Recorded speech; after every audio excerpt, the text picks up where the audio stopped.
Hi ಎಲ್ರಿಗೂ ನಮಸ್ಕಾರ. ಕರ್ನಾಟಕ ಜನತೆಗೆ ಬೆಳಗಿನ ಶುಭೋದಯಗಳು. ನನ್ನ ಯೂಟ್ಯೂಬ್ ಚಾನಲ್ಗೆ ಸ್ವಾಗತ ಸುಸ್ವಾಗತ. ಸೂರ್ಯ ಹುಟ್ಟೋಕ್ಕೂ ಮುಂಚೆನೇ ಮನೆಯವರೆಲ್ಲ ಸ್ನಾನ ಮಾಡಿಕೊಂಡು ಬೂದ್ಘಾಟ್ ಪಲ್ಲಿಯಲ್ಲಿ ಇರೋಂಥ ನಮ್ಮ ಮನೆ ದೇವಸ್ಥಾನಕ್ಕೆ ಓಡೋಣ ಅಂತ ನಾವು ರೆಡಿ ಆದ್ವಿ. ಅಷ್ಟರಲ್ಲಿ ಪೂಜೆ ಸಾಮಾನೆಲ್ಲ ರೆಡಿ ಮಾಡಿಕೊಂಡು ಕಾರಲ್ಲಿ ಇಟ್ಕೊಂಡು ಒಂದು ಫೋಟೋ ತಕ್ಕೊಂಡು ನಮ್ಮ ಬೆಳ್ಳಿ ರಥಕ್ಕೆ ಒಂದು ನಮಸ್ಕಾರ ಹಾಕ್ಕೊಂಡು ಎಕ್ಕಿದ್ವಿ. ನೋಡಿದ್ರೆ ನಮ್ಮ ನಾಣಿ ಸಾಹೇಬರು ಬಂದು ಮುಂದೆ ಕೂತ್ಕೊಂಡು ಬಂದರು. ಅದಾದಮೇಲೆ ನಮ್ಮ ಚಿಕ್ಕಪ್ಪ ಬಂದು ಜಾಗ ಸಾಲಲ್ಲ ಅಂದ್ಬಿಟ್ಟು ಅವನು ಮುಂದೆ ಸ್ವಲ್ಪ ಕುಂತ್ಕೊಂಡು ಜರ್ನಿ ಸ್ಟಾರ್ಟ್ ಮಾಡೋಣ ಅಂತ ಹೊರಟ್ವಿ.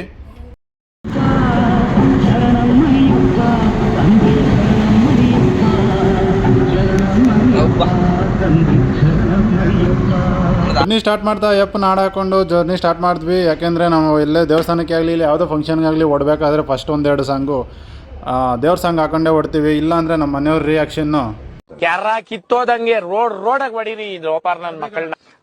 ಇನ್ನೂ ಒಳ್ಳೊಳ್ಳೆ ಬೈಗುಳ ಪದಗಳೇ ಬರ್ತವೆ. ಯಾಕೆಂದರೆ ನಮ್ಮ ಹಳ್ಳಿ ಹುಡುಗರು ಗೊತ್ತು ಈ ಹಳ್ಳಿ ಸೊಗಡು ಬೈಗುಳ ಪದಗಳು ಹೆಂಗಿರ್ತಾವಂತ. ಅವ್ರ ಬೈದ್ರಲ್ಲೂ ಒಂಥರ ಅರ್ಥ ಇದೆ ಅಂತ ನಂಗೆ ಅನಿಸುತ್ತೆ. ಮುಂದೆ ಹೋಗ್ತಾನೆ ಇದ್ದೀವಿ, ಜರ್ನಿ ಸಾಗ್ತಾ ಇಲ್ಲ ಅನಿಸ್ತದೆ. ಯಾಕಂದರೆ 80 ಕಿಲೋಮೀಟ್ರ್ ನಾವು ಜರ್ನಿ ಮಾಡಬೇಕು. ಈ ನಮ್ಮ ಕೆಲಸಗಳು ಬ್ಯುಸಿ ಶೆಡ್ಯೂಲ್ ಅಂದರೆ ನಮ್ಮ ಕೆಲಸ ಜಂಜಾಟದ ನಡುವೆ ನಾವು ವರ್ಷಕ್ಕೆ ಒಂದು ಸರಿ ನಮ್ಮ ಮನೆ ದೇವ್ರನ್ನ ನೋಡಿಕೊಂಡು ದೇವ್ರ ಆಶೀರ್ವಾದ ಪಡೆಯೋದೇ ಮನಸ್ಸಿಗೆ ಒಂಥರ ಖುಷಿ ಕೊಡುತ್ತೆ. ಇದಾದಮೇಲೆ ಎರಡು ಒಳ್ಳೆ ಸಾಂಗ್ ಹಾಕೊಂಡು ಓಡೋಣ ಅಂತಂದರೆ ಈ ನನ್ನ ಮಗ ಮಾತ್ರ ಹೆವಿ ಕೊಡ್ಲೆ ಕೊಡ್ತಾವನೆ. ವೀಡಿಯೋ ನಾನು ಮಾಡ್ತೀನಿ ಅಂತ ಮೊಬೈಲ್ ಕಿತ್ಕೊಂಡು ಬರ್ತಾವನೆ. ಈ ನನ್ನ ಮಗ ಕೈ ಕೊಟ್ಟರೆ ಆ ವೀಡಿಯೋಗಳು ನೋಡೋಕ್ಕೆ 2 ಕಣ್ಣು ಸಾಲಕ್ಕೆ ಆಗಲ್ಲ. ನನಗೆ ಎಷ್ಟು ಚೀಪ್ ಅನಿಸ್ಬಿಡ್ತು ಅಂದರೆ ನಿಮ್ಮ ಈ ಥರದೆಲ್ಲ ಇದಾರೆ ಜನ. ಯಾಕೆ ಮೊಬೈಲ್ ಕೊಡ್ದಿದ್ಕ ಅವನೇ ನಿದ್ದೆ ಬರ್ತದಂತ ಹೆವಿ ಕೊಟ್ಲೆ ಕೊಟ್ಕೊಂಡು ಡ್ಯಾಶ್ ಬೋರ್ಡ್ ಮೇಲೆ ಬಿದ್ದು ಒದ್ದಾಡ್ತಾವ. ನೋಡಪ್ಪ ಮುಂದೆ ಯಾವುದೋ ಒಂದು ಟ್ರ್ಯಾಕ್ಟರ್ ಡ್ಯಾನ್ಸ್ ಆಡ್ಕೊಂಡು ಓದ್ತಾಯಿದ್ದೆ ಅಂತ ನಾನು ನೋಡಿಸಿದ್ರೆ ಅದನ್ನೇ ನೋಡ್ಕೊಂಡು ನಿಂತ್ಕೊಂಡ್ಬಿಟ್ಟ. ನೋಡಿದ್ರೆ ಈ ಟ್ರ್ಯಾಕ್ಟರ್ ತಪ್ಪೋ ಇಲ್ಲ ಓವರ್ಲೋಡ್ ಆಗಿರೋದು ಅದ್ರ ತಪ್ಪೋ ನಮಗಂತೂ ಗೊತ್ತಾಗಲಿಲ್ಲ. ಹಂಗೆ ಮುಂದೆ ಹೋಗ್ತಾ ಇನ್ನೇನು ನಿಯರ್ ಬಂದುಬಿಟ್ವಿ. ನಮ್ಮ ಮನೆ ದೇವಸ್ಥಾನಕ್ಕೆ ಇನ್ನೊಂದು 5-6 ಕಿಲೋಮೀಟ್ರ್ ಐತೆ ಅಂತ ನಮ್ಗೆ ಖುಷಿ ಆಯಿತು. ಇದು ನೋಡಿ ಈ ತಿಮ್ಸಂದ್ರ ಅಂತ ಸುತ್ತಮುತ್ತ ಒಂದು 5-6 ಹಳ್ಳಿಗೆ ಇದು ಒಂಥರ ನಗರ ಇದ್ದಂಗೆ, ಅಂದರೆ ಪಟ್ಟಣ ಇದ್ದಂಗೆ. ಈ ವಾರಕ್ಕೊಂದು ಸರಿ ಸಂತೆ ನಡೆಯೋ ಟೈಮಲ್ಲಿ ಅಂತೂ ಹೆವಿ ಜನ. ಆ ಜನ ಹೋಗೋ ಟೈಮಲ್ಲಿ ಅಂದರೆ ನಾವೇನಾದರೂ ಹೋಗಿ ಒಂದು ಆರನೇನು ಹೊಡೆದಂದರೆ ನಮ್ಮನ್ನು ಏನು ಹೊಡೆದಾಕರೋ ಥರನೇ ನಮ್ಮನ್ನು ಗುರಾಯಿಸ್ತಾರೆ. ಅಂತೂ ಇಂತೂ ಕೊನೆಯದಾಗಿ ನಮ್ಮ ಬೂದ್ಘಾಟ್ ಪಲ್ಲಿಗೆ ಬಂದ್ವಿ. ಅಂದರೆ ನಮ್ಮ ಮನೆ ದೇವಸ್ಥಾನ ಅಂತ ಊರಿಗೆ ಬಂದ್ವಿ. ಈ ಊರಲ್ಲಿ ನೋಡೋಣ ಅಂತಂದ್ರೂ ಜನ ಸಿಕ್ಕಲ್ಲ. ಎಲ್ಲೋ ಒಬ್ಬ ಕಾಣಿಸೋ ಮಕ್ಕಳು ಎತ್ಕೊಂಡು ಹೋಗ್ತಾಯಿದ್ರು. ಅದಾದಮೇಲೆ ಊರಲ್ಲಿ ಏನಂತ ಸುತ್ತಮುತ್ತ ಬೆಟ್ಟ ಗುಟ್ಟ ಇರೋದ್ರಿಂದ ಇಲ್ಲಿ ವ್ಯವಸಾಯಕ್ಕೂ ಸ್ವಲ್ಪ ಕಮ್ಮಿ, ಮಳೆಯೂ ಸ್ವಲ್ಪ ಕಮ್ಮಿ. ಏನು ಹಳ್ಳಿ ಸೊಗಡು ನಾವೇನಾದರೂ ನೋಡಬೇಕು ಅಂತಂದರೆ ಈ ಹಳ್ಳಿ ಬಂದು ನೋಡ್ಬೋದು. ಅಂತೂ ಇಂತೂ ಮನೆ ದೇವಸ್ಥಾನ ನಾವು ಎಂಟ್ರಿ ಆದ್ವಿ. ಇದೇ ನೋಡಿ ನಮ್ಮ ಮಲ್ಲೇಶ್ವರ ಸ್ವಾಮಿ ದೇವಸ್ಥಾನ.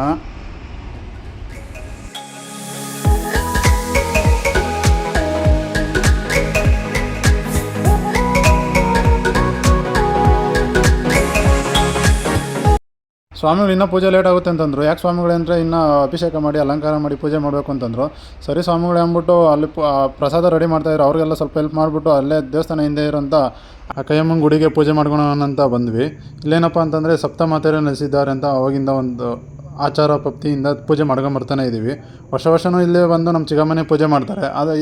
ಬಟ್ ಈ ವರ್ಷ ಮಾತ್ರ ನಮ್ಮ ತಂಗಿನ ಬಿಟ್ಟಿದ್ದಾರೆ. ಯಾಕೆ ಅಂತಂದರೆ ಅವಳು ಪೂಜೆ ಪುನಸ್ಕಾರ ಕಲೀನಿ ಅಂತ ಬಿಟ್ಟಿದ್ದಾರೆ. ಇದಾದಮೇಲೆ ನನ್ನ ತಮ್ಮ ಒಂದೆರಡು ವೀಡಿಯೋ ಮಾಡೋಣ ಅಂತ ನನಗೆ ತಲೆ ತಿಂತಾನೆ ಇದ್ದ. ಸರಿ ನಡೆಯಪ್ಪ ಆಯಿತು ಅಂತಂದ್ಬಿಟ್ಟು ಒಂದು 2-3 ಟೇಕಲ್ಲಿ ಅವ್ನು ವೀಡಿಯೋ ಕಂಪ್ಲೀಟ್ ಮಾಡ್ಕೊಂಡು ಮತ್ತೆ ದೇವಸ್ಥಾನಕ್ಕೆ ವಾಪಸ್ ಬಂದ್ವಿ.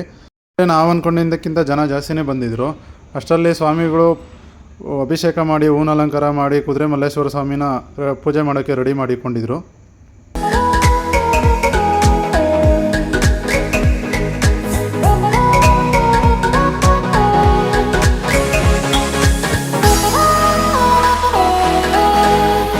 ಪೂಜೆ ಎಲ್ಲ ಆದಮೇಲೆ ಯಾರೋ ಭಕ್ತಾದಿಗಳು ಅವ್ರ ಹರಕೆ ಈಡೇರೋಕ್ಕೋಸ್ಕರ 101 ತೆಂಗಿನಕಾಯಿ ಹೊಡಿತಾಯಿದ್ರು. ಅವ್ರ ಖುಷಿಯಿಂದ ಹೊಡೆಯೋ ಏಟಿಗೆ ಯಾರಿಗೋ ಹೋಗಿ ಬಿದ್ದಿದೆ. ಅವ್ರು ಬೈತಾಯಿದ್ರು ಜೋರಾಗಿ ಹೊಡಿಬೇಡ್ರಿ ಅಂತ. ಅದಕ್ಕೋಸ್ಕರ ಅವ್ರು ಬಗ್ಕೊಂಡು ಹೊಡಿತಾಯಿದ್ರು. ಮತ್ತು ನಾವು ಇದ್ಕೊಂಡು ಬಿಡ್ರಿ ಎಲ್ಲಿ ಹೊಡಿತಾರೆ, ದೇವಸ್ಥಾನ ಮುಂದೆ ಹೊಡಿಬೇಕಲ್ಲ, ಅವ್ರು ನೋಡಿದ್ರೆ ಪಕ್ಕಕ್ಕೆ ಹೋಗಿ ಹೊಡೀರಿ ಅಲ್ಲಿ ಹೊಡೀರಿ ಅಂತ ನಾವು ಹೇಳ್ತಾಯಿದ್ವಿ, ಜಗಳ ಮಾಡ್ತಾಯಿದ್ರು. ನಾವು ಅವ್ರು ಸಮಾಧಾನ ಮಾಡಿ ದೇವಸ್ಥಾನದಿಂದ ಒಂದು 2.5 ಕಿಲೋಮೀಟರ್ ಅಂತ ನಾಗರಕಲ್ಲು ದೇವರಿಗೆ ಪೂಜೆ ಮಾಡೋಕ್ಕೆ ನಾವು ಬಂದ್ವಿ. ನಾಗರಕಲ್ಲುಗಳಿಗೆ ಪೂಜೆ ಮಾಡೋರನ್ನೆಲ್ಲ ಅಲ್ಲೇ ಇಳಿಸ್ಬಿಟ್ಟು ನಾನು ಚಿಕ್ಕಪ್ಪ ನಮ್ಮ ತಮ್ಮ ವೀರಗಾರ ಕಲ್ಲುಗಳಿಗೆ ಪೂಜೆ ಮಾಡಬೇಕು ಅಂತ ಏನೇನು ಪೂಜೆ ಸಾಮಾನುಗಳೆಲ್ಲ ತೊಗೊಂಡು ಓಡೋಣ ಅಂತ ನೋಡಿದ್ರೆ ಕೆರೆ ಫುಲ್ಲು ತುಂಬೋಗಿದೆ. ಯಾಕಂತಂದರೆ ನಾವು ಈ ಕೊನೆಯಲ್ಲಿದ್ದೀವಿ, ನಾಗರಕಲ್ಲುಗಳು ಬಂದು ಆ ಕಡೆ ಕೊನೆಯಲ್ಲಿದ್ದಾವೆ.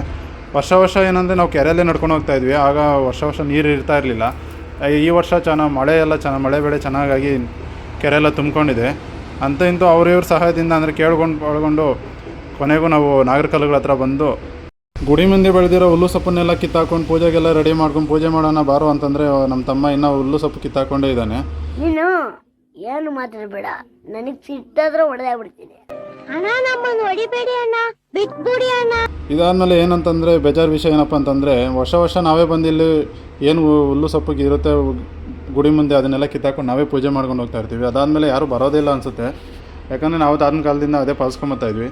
ಪೂಜೆ ಎಲ್ಲ ಮುಗಿಸ್ಕೊಂಡು ಬಂದು ನಾಗರ ಕಾಲುಗಳ ಹತ್ರನೇ ಸ್ವಲ್ಪ ಪ್ರಸಾದ ತಿನ್ಕೊಂಡು ಮನೆ ಕಡೆ ಓಡೋಣ ಅಂತ ಹೊಟ್ವಿ. ಮನೆಗೆ ಹೋಗೋ ಟೈಮಲ್ಲಿ ನಿಮಗೆಲ್ಲ ಒಂದು ಪ್ಲೇಸ್ ತೋರಿಸ್ಬೇಕು ಅಂದ್ಕೊಂಡಿದ್ದೆ. ನೋಡಿದ್ರೆ ನಮ್ಮ ಚಿಕ್ಕಪ್ಪ ಬೇಡ ಅಂತಿದ್ರು. ಯಾಕಂತಂದರೆ ದೇವಸ್ಥಾನಕ್ಕೆ ಹೋಗಿ ಮತ್ತೆ ವಾಪಸ್ ಬರಬೇಕಾದ್ರೆ ಎಲ್ಲಿಗೂ ಹೋಗಬಾರ್ದು, ಡೈರೆಕ್ಟ್ ಮನೆಗೆ ಹೋಗಬೇಕು ಅಂತಂದರು. ಸರಿ, ಅದೇನಪ್ಪ ಪ್ಲೇಸ್ ವಿಶೇಷತೆ ಏನಂತಂದರೆ ನಮ್ಗೆ ವರ್ಷಕ್ಕೆ ಒಂದು 5 ವರ್ಷಕ್ಕೊಂದ್ಸರಿ ನಮಗೆ ದೇವರು ಸಾಗುತ್ತೆ. ಆ ಟೈಮಲ್ಲಿ ಕುರಿ ಮರಿನ ಒಂದು ಹೊಡೆದು ನಮ್ಮ ಕುಲಸ್ಥರಿಗೆ ಏನಿದೆ ಅವ್ರಿಗೆ ಮಾತ್ರ ಹಂಚಿ, ಮತ್ತು ಅದೇನು ಒಂದು ಪೀಸು ಬೇರೆಯವ್ರು ಕೊಡ್ದಿರಾ ಅಲ್ಲಿ ಮೂಳೆಗಳು ಏನು ತಿಂದಿರ್ತೀವ ಆ ಮೂಳೆಗಳನ್ನ ಸಮೇತ ನಾಯಿಗಳಿಗೂ ಸಿಗದೇ ಇರೋ ಥರ ಹಳ್ಳ ತೋಡಿ ಅದರೊಳಗೆ ಮುಚ್ಚಾಕ್ತಾರೆ. ಯಾಕಂದರೆ ಆ ಕಾಲದಿಂದ ಅದೇ ಥರ ಪಪ್ತಿ ನಡ್ಕೊಂಬಂದಿದೆ, ಅದೇ ಥರ ಪಾಲಿಸ್ತಾ ಇದ್ದೀವಿ. ಅದಕ್ಕೋಸ್ಕರ ಈ ಪ್ಲೇಸ್ನ ತೋರ್ಸೋಣ ಅನ್ಕೊಂಡು, ಬಟ್ ನಮ್ಮ ಚಿಕ್ಕಪ್ಪ ಬೇಡ ಅಂದರು. ಅದಕ್ಕೆ ಸೈಲೆಂಟಾಗಿ ಮನೆ ಕಡೆ ಬಂದು ಸೇರ್ಕೊಂಡ್ವಿ ಅಷ್ಟೇ.